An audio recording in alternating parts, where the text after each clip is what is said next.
Meir Habib, bonjour, Boker Tov. Oui, oui, bonjour Daniel. Vous m'entendez bien? Oui, oui, je vous entends moyennement bien. Attendez, je vais changer. Attendez. Voilà. Est-ce que vous m'entendez bien là? Là, je vous entends, oui, ça va. Alors, Meir Habib, comme je le disais tout à l'heure, nous allons parler avec vous d'un développement que vous avez mentionné important qui se rapporte à la situation de plusieurs milliers de Français en Israël. Vous avez révélé que près de 20 000 Français avaient été radiés des listes du consulat général de France à Jérusalem et de l'ambassade de France à Tel Aviv. Alors, expliquez-nous comment d'abord un tel développement est-il possible? Comment est-il possible de radier? Pourquoi le consulat ou l'ambassade de France aurait-il mené cette opération? En tout cas, aurait-il pris cette décision de radier ou en tout cas d'exclure une vingtaine de milliers de citoyens français des listes consulaires? La raison, je la connais pas. J'ai découvert ça par hasard. Vous savez qu'en tant que député de la circonscription, j'ai le droit à ce qu'on appelle au LEC, liste électorale consulaire. Et quelle n'a pas été ma surprise lorsque j'ai constaté que les LEC de 2018 par rapport à 2017 sur Israël avaient diminué de 20%. Alors vous savez que les LEC, c'est quoi? On essaie de nettoyer un peu les listes. Bon, il y a des gens qui peuvent quitter un pays, Oui. Israël en l'occurrence. Il y a des gens qui décèdent, etc. Donc c'est normal qu'il y ait de temps en temps des petits nettoyages. Là, ce qui est invraisemblable, c'est qu'on est passé de 75 000 et quelques à 51 000. Enfin, en bref, il y avait 19 500, 20 000 Français qui ont été rayés. 20 000 Français. Alors qu'on sait qu'il y a une alia au cours des dernières années d'au moins 15 000. Évidemment, Daniel, évidemment. En réalité, on sait que sur ces 4-5 dernières années, on a eu près de 15 000 alias. Chacun sait qu'en réalité, vous savez, il y a les gens inscrits au consulat. Il y a beaucoup, beaucoup de Français, y compris parmi vos auditeurs, qui ne sont pas inscrits. En réalité,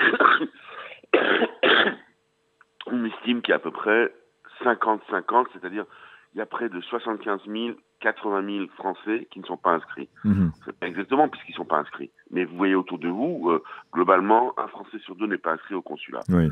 Donc, on le sait, ils ne sont pas inscrits, ils n'ont pas fait une démarche d'inscription. C'est leur problème. Moi, je le regrette évidemment parce que c'est très important l'inscription. On pèse, d'abord on vote, on a un poids en France, on est tous très attachés à la France. C'est un pays qui nous a beaucoup donné, même si on est sunnite, même si au fond c'est très important d'être inscrit sur l'île. Mais disons que c'est comme ça. Mais là, il y a eu un nettoyage de 20 000 Français. 4-5 000 à Jérusalem et 15 000 à Tel Aviv. C'est absolument incroyable. Même lorsque j'ai demandé, évidemment, j'ai écrit tout de suite au ministre des Affaires étrangères, avec une copie au président de la République, j'ai été reçu par le directeur de cabinet du ministre, Emmanuel Bonne. Lui-même m'a dit qu'il était très désordonné de ces chiffres, mais il m'a dit je ne peux pas désavouer mes services, ils ont fait un travail. On va évidemment, il me dit, toutes les personnes qui vont se manifesteront, on va les réintégrer. On a inversé la preuve. Mais ce qui est incroyable, c'est que j'ai vérifié après dans le monde. Il y a alors, nulle part au monde c'est arrivé. C'est-à-dire que moi, je me suis dit, bon, il y a peut-être eu un nettoyage, il y a eu une consigne, etc. Donc, j'ai vu les grands pays français. Ils m'ont trouvé un pays au fin fond de l'Amérique du Sud où il y avait eu aussi 20% de moins, mais il y avait 500 ou 700 Français. Donc, ça n'a rien à voir. Un pays où il y a 700 et 70 000, 80 000 Français, ça n'a rien à voir. Les pays où il y a beaucoup de Français, c'est les États-Unis, évidemment, l'Espagne, la Grande-Bretagne, le Royaume-Uni, la Belgique, la Suisse, le Maroc, etc. Il n'y en a aucun nulle part. En général, ça augmente. La France a intérêt à ce que ça augmente. Oui. On a fait Alors un justement, en parlant d'intérêt, est-ce que vous avez le Après, la sentiment, raison, que, on va dire, disons, au Quai d'Orsay, pour aller plus vite, certains diplomates ont intérêt à diminuer le nombre de Français d'Israël? Peut-être, est-ce que enfin, c'est une ça intention diminue le poids. politique, électorale? Peut-être que je dérange. Écoutez, il y a une élection. Alors évidemment, moi je ne suis pas peut-être je suis un député qui n'a pas ma langue dans sa poche. J'ai été élu à 2 reprises. Je m'avais donné 88% des voix aux dernières élections contre la candidate d'Emmanuel Macron. C'est une immense responsabilité, c'est un immense honneur et je remercie les électeurs. Et vous dites que ça dérange un peu les diplomates français? Je ne veux pas faire de conclusion. Je constate la constatation. Tous vos auditeurs peuvent la faire. C'est invraisemblable. Est-ce que c'est un cadeau d'adieu de l'ambassadrice qui s'en va à la fin de l'année? Est-ce que le Quai d'Orsay a demandé? Est-ce que ça a été fait localement? La raison, je ne la connais pas. Alors que doivent faire, par exemple, les Israéliens de nationalité française qui ont le sentiment d'avoir été rayés? Comment peuvent-ils savoir d'abord s'ils sont rayés des listes? Écoutez, moi, j'ai envoyé déjà... c'est une bonne question, Daniel. Moi, je connais la liste des 20 000 rayés. Sur les 20 000 rayés, 6 000 ont des mails, à peu près. 15 000 n'ont pas de mail, c'est comme ça. Ou ils ne l'ont pas donné, ou non. Israël est le pays où on vote le moins au niveau électronique. Et c'est d'ailleurs à la première élection, j'étais persuadé, moi, d'avoir perdu ces élections. Et pendant la nuit, je me suis rendu compte qu'en fait, en Israël, on vote beaucoup dans l'urne et très peu au niveau électronique, parce que beaucoup n'ont pas de mail. À l'époque, il y avait du vote électronique. Et donc, j'ai envoyé en tout cas 6 000 mails. J'ai déjà eu des centaines de réponses.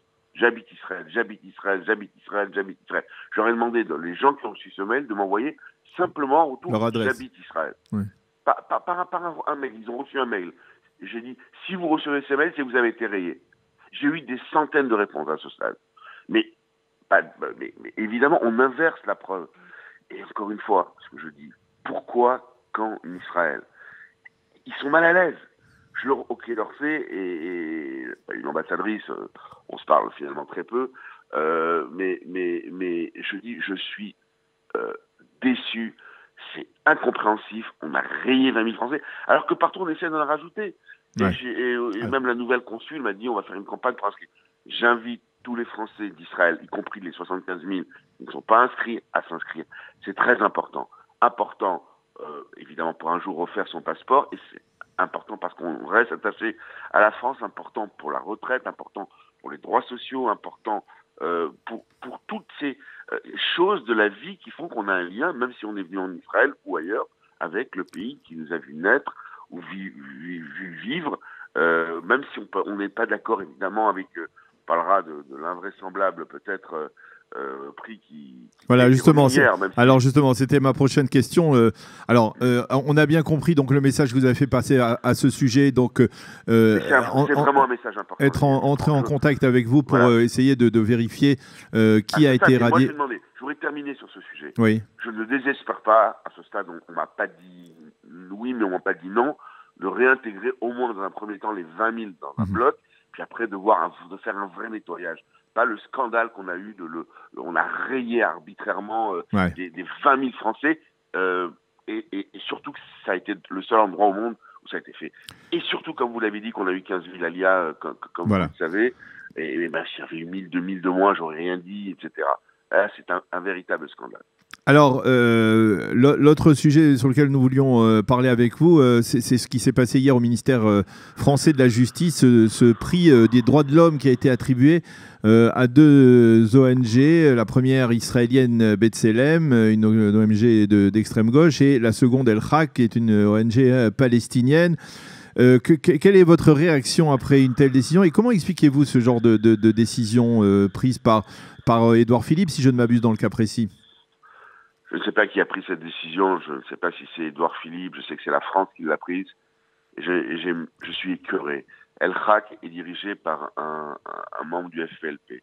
Le FPLP est une organisation terroriste, l'organisation qui a tué Léon Klinkofer, ce stratège juif américain jeté de l'Aquilée Loro il il y a quelques années. Le FPLP, c'est le détournement, les plus anciens s'en rappellent évidemment, de l'avion d'Air France à Entebbe, et le commando de la Sayeret Matkal dirigé par Yoni Netanyahou, le frère de Benjamin Netanyahou, qui a perdu la mort, ainsi que Dora Bloch. Le FPLP, c'est aussi l'organisation qui voulait tuer le Rav Ovadia Yosef, et Salah Abouri, dont on connaît un peu l'histoire, etc., etc. Et B'Tselem est une organisation d'extrême gauche, antisioniste, dont chacun a entendu parler. La France ne trouve rien mieux, alors que la France est à feu et à sang. Oui. Que Paris, on a vu des images dont on n'a pas vu. Mon cœur a saigné lorsque j'ai vu l'Arc de Triomphe, un des monuments les plus forts de notre patrimoine, les plus symboliques du patrimoine, qui a été souillé. La France a été éborgnée par des sauvages, même si jamais il peut y avoir des revendications légitimes au niveau des Gilets jaunes. Mais là, ce qui s'est passé, c'est absolument terrifiant. On ne trouve rien de mieux que d'honorer deux organisations, dont une de El-Haq, qui est dirigée par un membre du FPLF. Ce sont deux organisations qui revendiquent, en tout cas, qui soutiennent le BDS, alors que le boycott d'Israël, on le sait, est formellement interdit par la loi française. Comment expliquer cette contradiction? Ça s'est passé au ministère de la Justice. Comment expliquer ça? Alors, d'après le journal Le Monde hier, évidemment, on dit que mon intervention a fait que finalement, c'est pas la ministre que je dois voir d'ailleurs dans cette semaine qui a remis ce prix, mais c'est pareil pour moi. C'est peut-être pire. C'est qu'on le fait, mais on a peur de l'assumer, parce que j'avais dit clairement sur l'antenne de vos collègues de E24 News que si jamais la ministre remettait ce prix, je demanderais sa démission, parce que j'ai quelque chose contre la ministre. Parce que, comme vous l'avez parfaitement dit, on ne peut pas à la fois lutter contre le boycott et à la fois primer le boycott, les gens qui ont inventé le boycott. Oui. C'est absolument invraisemblable. Il n'y a pas de limite dans la folie de certains en France contre Israël. Je ne parle pas des votes de l'UNESCO, je parle des relations avec l'Iran. Je parle c'est en permanence.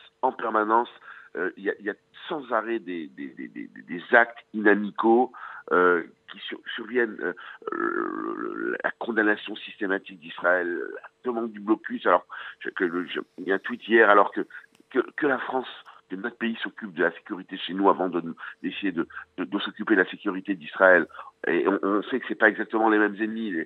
Les Palestiniens, c'est pas exactement les Gilets jaunes, même si jamais ils sont très brutaux en ce moment. Ce sont des sauvages armés qui encore, dans un silence assourdissant, essayer de tuer des civils et une femme, et se lutte pour sa vie avec son bébé, son bébé qui était dans son ventre. Mais il n'y a même pas un mot dans la presse. Ces gens-là habitent dans les territoires, c'est à l'école le bébé colon. C'est absolument terrifiant. Personne ne dit rien. Je n'ai pas vu la moindre condamnation du Quai d'Orsay par rapport au fait qu'une femme de 21 ans avec un bébé de 7 mois dans le ventre, un fœtus qui est sur le point de devenir un bébé de 7 mois dans le ventre, ont été mitraillés par des Palestiniens dans un silence assourdissant. Voilà. C'est comme ça que j'ai mal. C'est pour ça que je ne me tais pas. Ça y est, moi, j'ai dit, Daniel, vous m'avez fait confiance, vous m'avez donné près de 90% des voix. C'est absolument extraordinaire au niveau mondial aussi. Je ne suis pas né député, je ne mourrai pas député. Certains essayent certainement à diminuer mes chances d'être un jour, je ne sais même pas si je me présenterai, mais c'est un autre débat, ça n'a strictement aucune importance. Je ne veux pas avoir de regrets. Alors, une dernière question. Je ne me tairai pas. C'est incroyable. On ne peut pas, au Quai d'Orsay, au ministère de la Justice, remettre un tel prix. C'est une honte pour la France. On se déshonore. Et je ne comprends pas, je ne veux pas. J'en parlerai au président. Voilà. Alors, une dernière question, Meir. Nous avons une minute encore. Après le discours d'Emmanuel Macron hier soir, on a assisté à cette révolte des Gilets jaunes, et avec surtout certains relents antisémites dans le cadre de cette révolte. Est-ce que c'est inquiétant? Est-ce que la communauté juive vous paraît inquiète de ces développements? D'abord, je tiens à dire que le président, et Dieu sait si jamais il y a certaines revendications légitimes, a fait un bon discours. Il a fait certaines annonces, et moi je suis quelqu'un de l'opposition, parfois qui ont été des bonnes annonces. Je lui ai dit, j'ai envoyé un un texto au président de la République hier à 1h du matin, imaginez-vous qu'il m'a répondu à 1h03 pour me remercier, et je l'ai fait sincèrement, encore une fois, je n'ai pas la langue dans ma poche. Oui, moi je dis oui aux gilets jaunes, non à la folie qu'a connue la France ces derniers temps, à la violence que nous avons connue. C'est honteux et c'est indigne. Si on a encore un 5e week-end, comme on a connu les 4 précédents en France et à Paris, je peux vous dire que d'abord c'est une catastrophe au niveau des commerçants, au niveau des fêtes de fin d'année, des fêtes de Noël qui vont arriver. On n'a jamais vu ça. Et pour répondre à votre question, il y a des relents antisémites à l'extrême gauche et à l'extrême droite qui veulent récupérer cette situation. Et c'est grave parce qu'il y a une sorte d'alliance. Alors je ne parle pas de tous les gilets jaunes, je parle de la frange, mais il y a eu des tracts antisémites, des déclarations antisémites. On était à une soirée du Libye, modestement, si j'étais pas là, elle a failli être annulée. Les gens fracassaient l'hôtel collectionneur à Paris. Ils voulaient revenir. Ils ont dit il y a des juifs. C'est ce qu'on m'a en tout cas dit lorsque je suis arrivé. Et si je n'avais pas appelé au directeur général de la police nationale, la soirée a été annulée. Elle a eu lieu. Il y a eu des dons qui ont été faits pour Tzahal. C'était un peu le but de cette soirée. Baruch Hashem, et tout s'est bien passé finalement parce que le directeur de la police, Eric Morvement, a envoyé tout de suite 3 camions de CRS. Voilà. Il n'y avait pas un policier dans l'hôtel. Mais je dis aujourd'hui, de grâce, ça suffit, on a été la risée du monde. Les images ont fait le tour du monde. Oui. On a vu l'Arc de Triomphe souillé, on a vu les magasins Paris fracassés, on a vu les Champs-Élysées calfeutrés, tout Paris calfeutré, les gens se cachent chez eux à la maison le week-end. Mais où on a vu ça? Où on a vu ça? On est en France. Moi, je veux bien qu'on manifeste, mais qu'on manifeste paisiblement. Donc, de grâce, il faut arrêter cette folie. Oui, aux manifestations, certainement, il y a des injustices sociales, ça c'est certain. Moi, je ne suis pas partie de cette majorité, même si jamais je suis constructif. Si ça va dans le bon sens pour la France, je vote. Si ça ne va pas, je ne vote pas. Évidemment. Mais là, je dis de grâce, arrêtons la folie. Mélenchon. Merci beaucoup. Merci beaucoup. Merci beaucoup, je m'excuse Meir, nous devons rendre antenne. Merci beaucoup d'avoir été avec nous ce matin pour nous alerter sur donc ce problème de radiation des Français de l'étranger d'Israël et d'avoir réagi donc à ce prix des droits de l'homme remis hier à Paris. Merci d'avoir été avec nous et à bientôt et bonne continuation.